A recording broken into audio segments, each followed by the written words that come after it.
Hey guys, I'm Kat Morris, otherwise known as Mrs. Maverick Man. I'm your chief bolo and buckle maker, and today we're in the studio because we've had a request for some slate bolos from our Montana slate. That's what this sort of earthware looking color is. This comes from Montana. It has completely different qualities from other slate. I'll just show you the other kinds that we use quickly. We were given this green slate. This is probably from Virginia. This is our rock march slate. It's got a lot of sandstone in it. That's what gives it more of the brownish color. I don't know about the minerals in these other two, but the minerals are what make it change colors.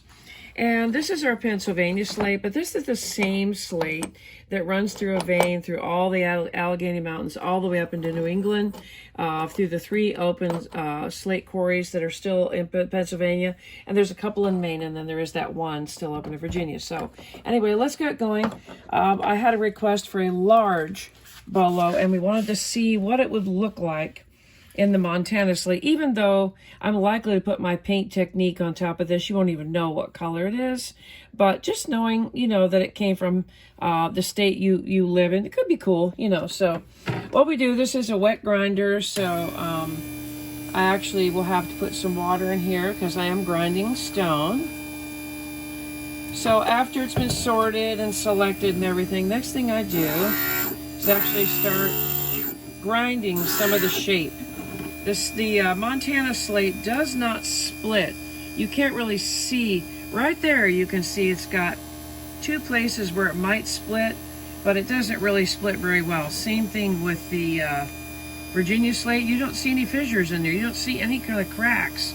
Whereas the Pennsylvania slate, you can very clearly see where that's going to split off. And it often does, split off even this thin.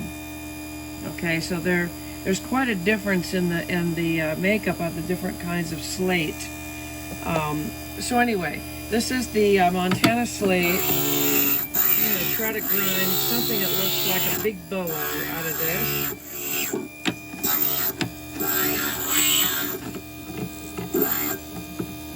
All right, so let's see what this looks like. Is that going to be a bolo somebody wants to wear?